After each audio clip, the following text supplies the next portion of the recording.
Zerodha, and you've seen me blogging, you've seen me travel blogging and sharing my travel experiences. And in this lockdown, I realized that there was something more that I wanted to do. So I decided to interview the great people that I find very, very inspirational. And the name of the series that I'm going to start is Stars as Your Friends. We all look at stars and we all look at entrepreneurs and we wonder what their lives are going to be like. And in this series, I want to clear that myth. So join me while I do my first interview with Nikhil Kamath, the founder of Zerodha.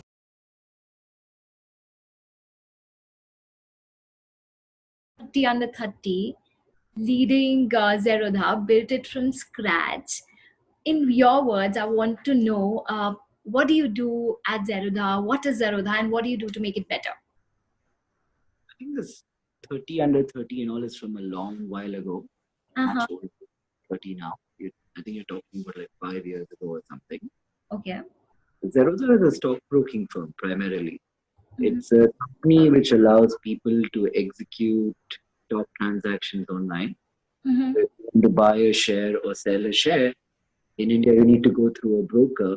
So we are that intermediary who facilitates the transaction for a client.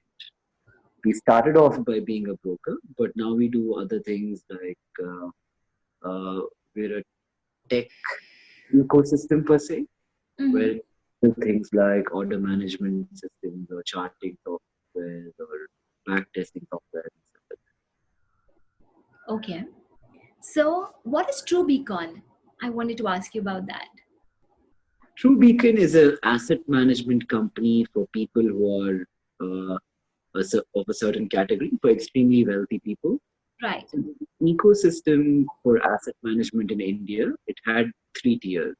So you could buy a mutual fund, which is open-ended, no minimum, long-only kind of a product, wherein you can invest as little as maybe 1,000 rupees or 10,000 rupees or whatever. Then you had PMS platforms, which were slightly more niche, and they allowed you to enter with, say, a 25 lakh minimum investment kind of a thing. Okay. It is an asset management product which is categorized as a category 3 alternate investment fund. Okay. But our typical ticket sizes are about $2 million. So the minimum we take is about 15 crores. Wow. Okay. But we do this by virtue of the thing which separates us from the rest of the asset management companies like us. We have an asset management fee, an annual fee, which typically is about 2%. We don't have any setup costs. We don't have exit loads. So when you go to a traditional asset manager, if you want to invest, say, 100 rupees, the distributor who sold you the fund a rupee or two, you would pay another 2 rupees a year as a fee. And then you would have different things like lock-in period, you would have exit load. When you give the fund manager 100 bucks, you're actually only giving him, say, 96 rupees or something like that. Right. In True Beacon, since there are no overheads, when you give us 100 bucks, all 100 goes into the fund. And only if you make a profit at the end of the year, if it becomes 110, we charge one as fee, which is about 10% of the profits that you make. So it's a different approach to asset management from traditional asset management. Absolutely, because I think there's no downside, right? I mean, so we're a fund which tries to beat the benchmark, which is the Nifty in India, by about 6 to 8% a year. Wow. The Nifty has done about 11% on average over the last decade or two. And our target goal is about 18% a year. Wow. That's brilliant. So you started all of this at the age of 16, am I right? I think it's an organic progression. One thing led to another. Started trading early at 16, 17. Okay. Trading led to being a sub-broker. Being a sub-broker led to managing money for people, which in turn became a broker. And then once we became a broker, we started doing a bunch of things around broking in fintech. So every day is a progression. Asset management is kind of new for us. We've been managing money for a long time, but asset management company like True Beacon is new for us. But I'm talking about you. So you started at 16, and there are so many people out there, so many young kids who do things not in the perfect way, and their parents are confused. Is this all happening in the right way? So I want to ask you, how was your childhood like? As a child, who was Nikhil? How was he? I think I got lucky in many ways. I wouldn't recommend my path to another person because different things work for different people. Uh, I had very supportive. I had a very supportive family, which was okay with my decision to, quit going to formal education, start working very early and stuff like that. Might not be the case for everybody, and might not be the best decision for everybody either. Hmm. So, but how was your childhood like? Were you this mischievous kid or a studious kid? How were you? I think fairly naughty. Yeah, I don't think much has changed in that department, but yeah, I think I was a naughty kid. Okay. And you read a lot of books right now. So were you very fond of reading back then as well? Well, I think it's one of those things wherein if you quit formal education, your friends are going to school and college and studying and stuff like that. You have this natural tendency to overdo it, to kind of like, feel like you're reading as well. So I had a phase where I read a lot. I Okay. still read, but not as much as I did when I was young. Wow. So it must be like really difficult, your friends are going to school and they have their regular lifestyle and you're just free sort of. So how was it for you? Like, and what were your friends doing, and did they say anything? Did they have any opinions on what you were doing? Well, I think you make new friends who are doing the kind of things that you do, and you do feel like you missed out on this whole college experience that everybody raves about. They say, college is the best time of everybody's lives and stuff like that. But I think along the way, you kind of like make do with the circumstances you have in your life, and in that way, it's been fun. Okay. And if you get a chance to do it again, I mean, Mhm. if you get a chance to be maybe 15 or 14 again, would you do it differently, or would you just follow the path that you did? Well, it's very hard to answer that because I think circumstances are different at different points in everybody's life. Right. Uh, I would do it again because of hindsight bias, but not knowing what the future holds for you, to take that call is a little bit uncertain. I Yeah. think it holds a fair amount of risk with it. Yeah. But do you feel that you missed going to college, or you wanted to do that? I mean, when people talk about it, do you ever have that thing in your hindsight?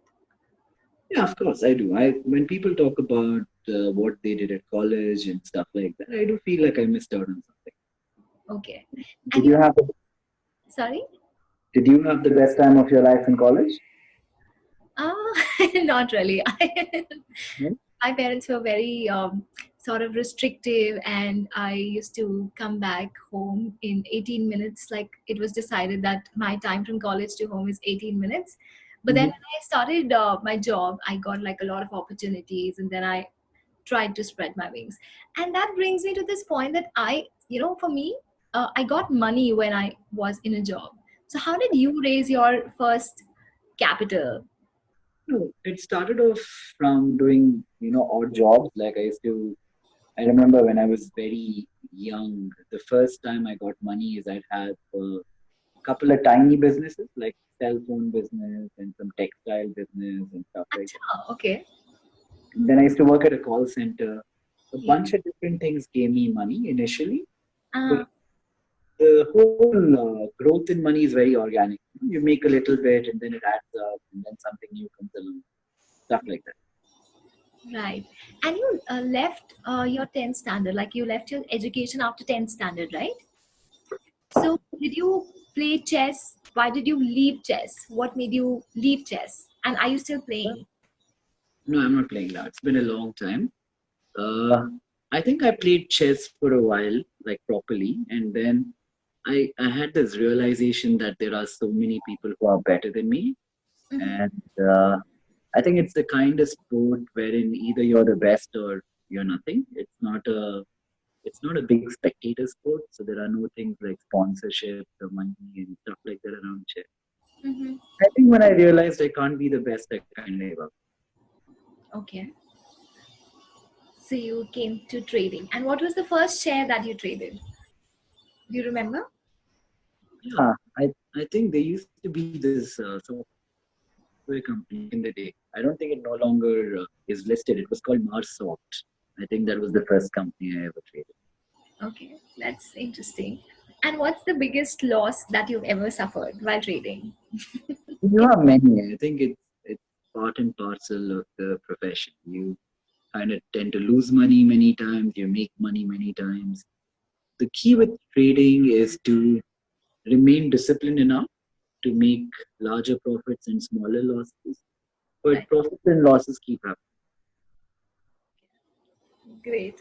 So, did your brother, I think your brother is 7 years elder and he started trading first. So, did he inspire you? Yeah, in a way he did. Okay.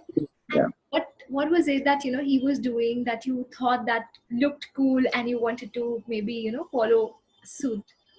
No, I think since he was older, he had money before me. And I mean, just looking at that, I think is inspiration enough. Okay. Okay, fine. And coming to that, I mean, how do you, so you saw money at that time. So why did you think that money was important? Because I think kids at 16, they have a lot of fetish for buying. So what was money doing for you at that time? Like, why did you want money? So we came from a very middle class, traditional Brahmin family, Mm, South Indian Brahmin family. I think money back then equated to maybe freedom. You could do what you want. I right, think that was the initial driving factor. I right. think along the way, it changes from freedom to maybe, a sense of security, Mhm. uh, knowing that you're okay when things go wrong and stuff like that. So at Right, different points of time, money means different things to you. But when you're that age, I think it's freedom. right. I guess. So your parents were completely supportive of it? Like they didn't ask you to study or, continue. I mean, they didn't push you towards anything? I think I was fairly juvenile when I was younger. So I had to, uh, what is the terminology for it? A rebel without a cause kind of an attitude. Like I would typically do the opposite of whatever they wanted me to do. Uh-huh.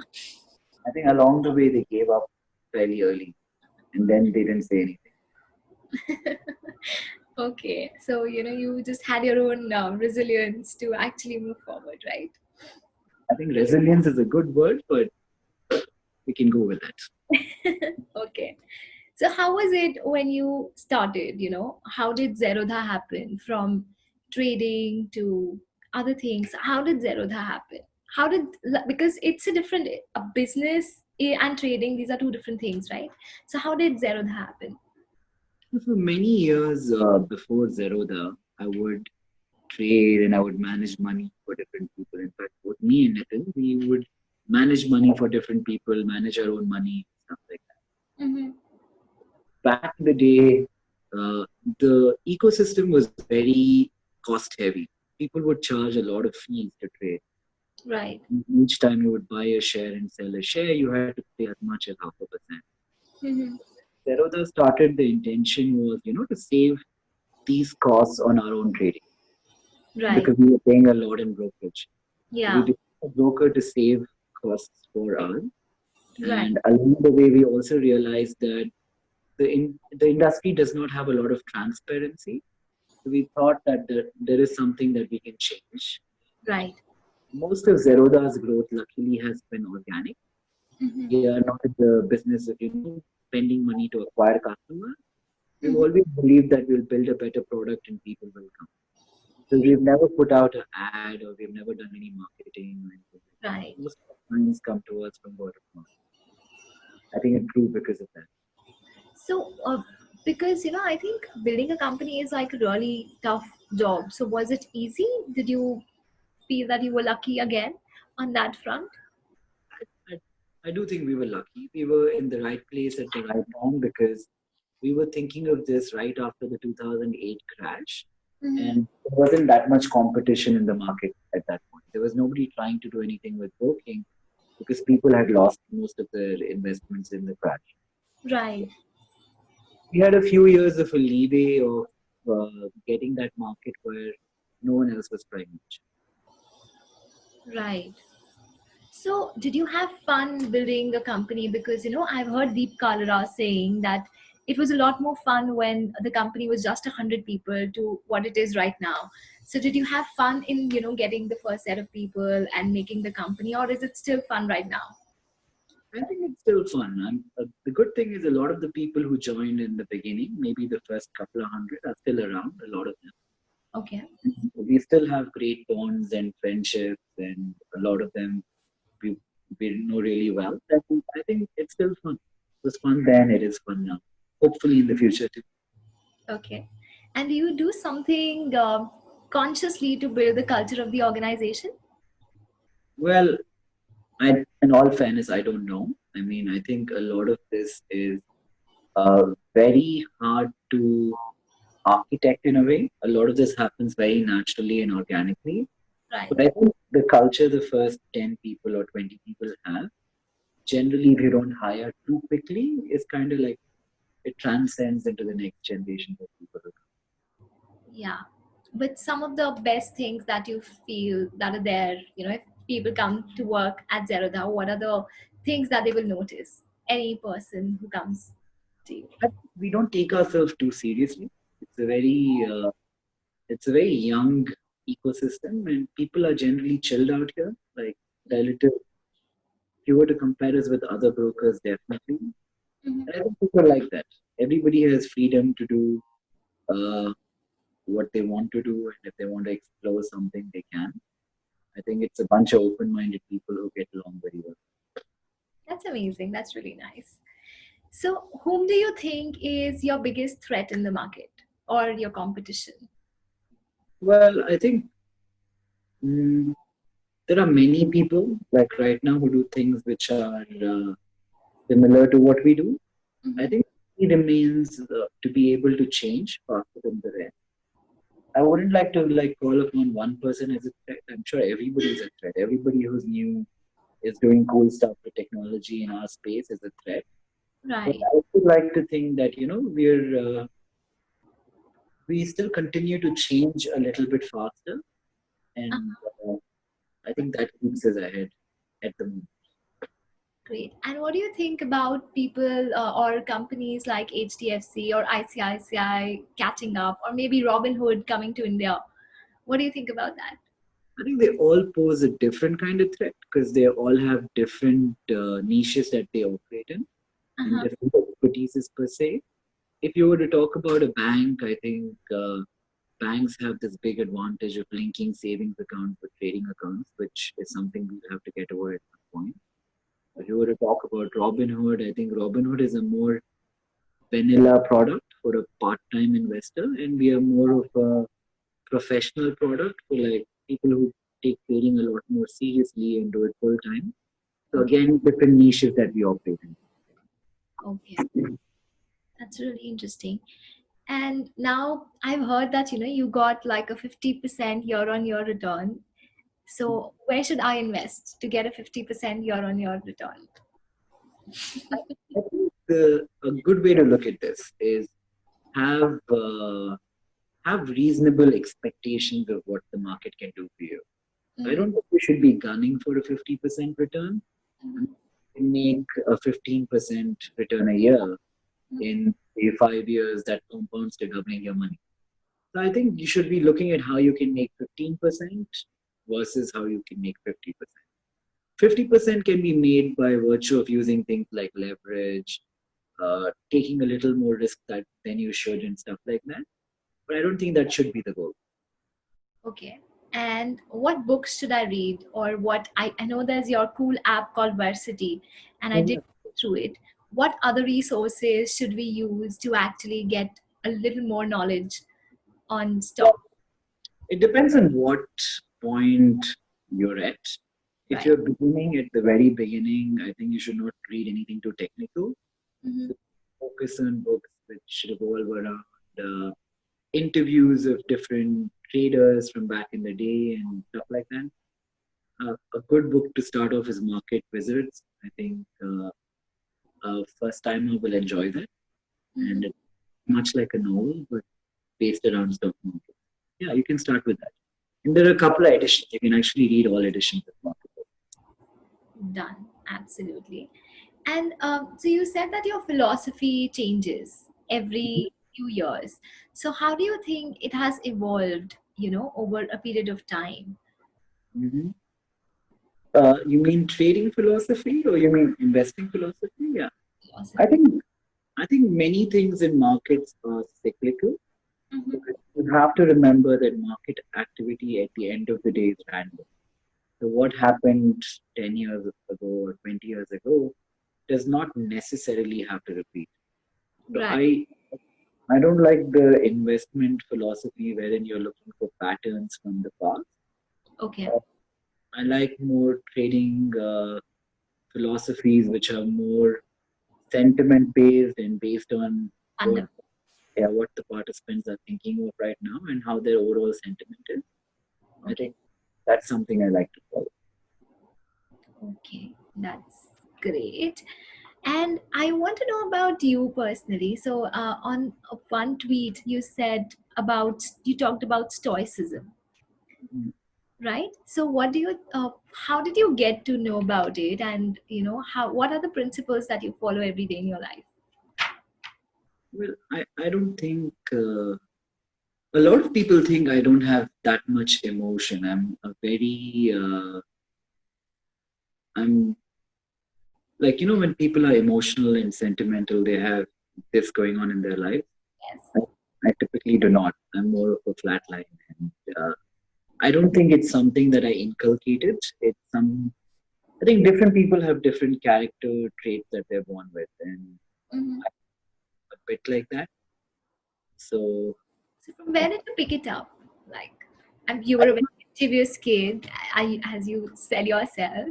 So, coming to this balanced line, how did that happen? I don't know if it's a good thing or a bad thing because, it depends on who you are as a person and Uh-huh. if you appreciate it or not. Like, you might be a person who likes emotion and who likes drama and who likes a bunch of other things. Mm-hmm.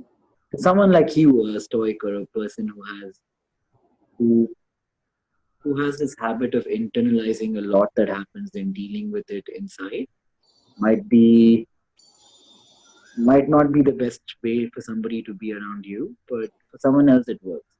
I would definitely not say it's a good thing, but it's just a way of life. Everybody has a different way that they are. Yeah. And what are the daily practices that you follow? I think it's a great way, personally. I think being balanced it's amazing. And I think that's the ultimate is what I think. But what are the practices that you follow? Because I'm sure even you would be having like the zigzag line of emotions, but you'd be like the straight line on the face. So how do you manage and what are the practices that you follow? There is no practice as such. I think uh, you just get used to compartmentalizing different feelings.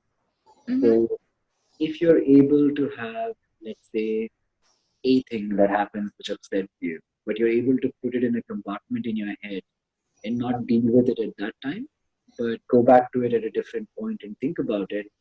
I think the time in between, the ability to delay that gratification or sorrow or whatever it might be, Yeah. makes you better.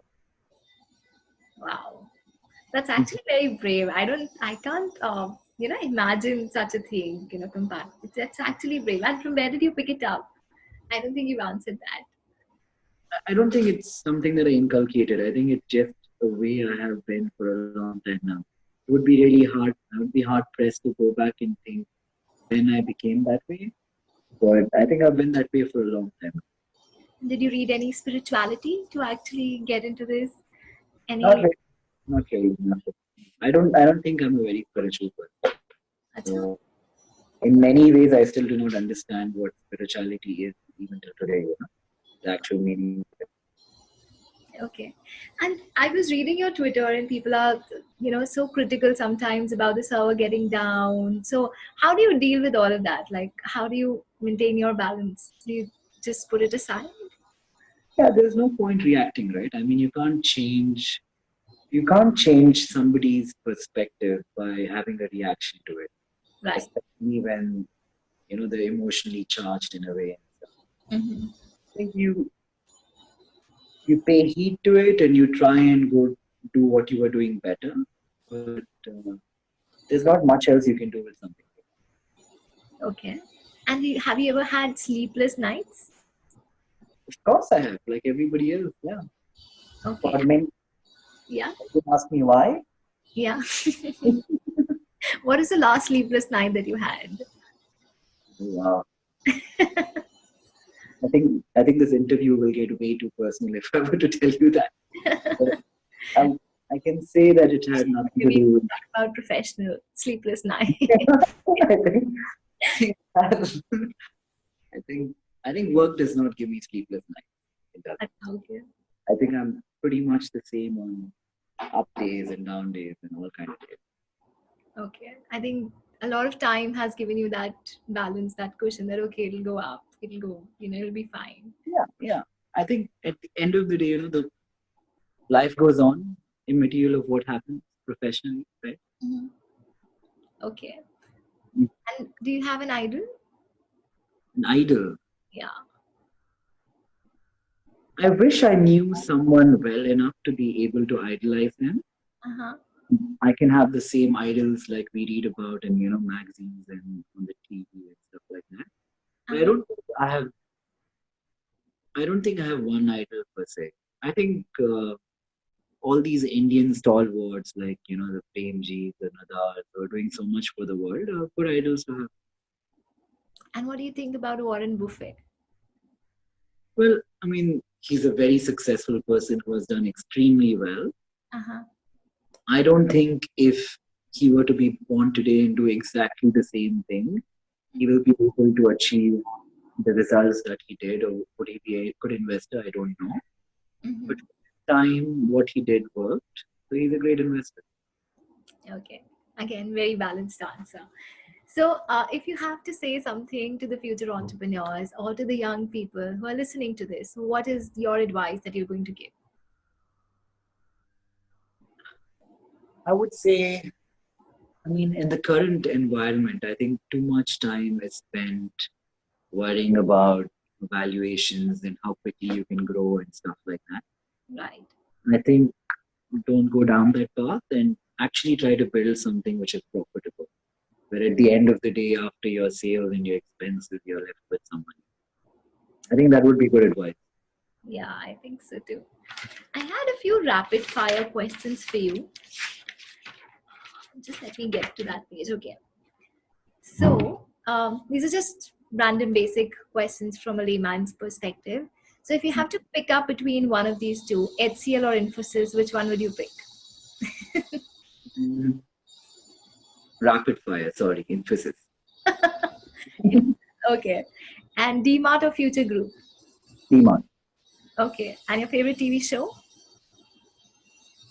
Big Bang Theory. Okay. Your favorite entrepreneur? Azim Premji. Okay. Favorite actress? Favorite actress. Deepika Padukone. Okay. And favorite book? Favorite book. I like Talib. Everything from Talib. Nassim Nicholas Talib. Okay, great. And favorite blogger? I thought you would call me. Okay, thank you. I don't really follow many bloggers, so I wouldn't know. But, What is the difference between a blogger and a vlogger? a Are vlog- you a blogger? I'm not a vlogger yet, so I'm planning to put this up and probably be one, but I'm not a vlogger yet. What kind of a blogger are you? So I started with my travel, and they sort of became like a hype automatically. I didn't do anything to do it. So then I realized that, hey, I like traveling and I can put up my photos. I mean, that's not a big deal for me. And that's how blogging happened to me. And then I didn't want it to be too shallow because I wasn't. And generally, when people start commenting, the comments are like really shallow. So I started writing. And that's my niche. I don't really know if there is something like that, but yeah, I thought I found my space there. You write about where you travel.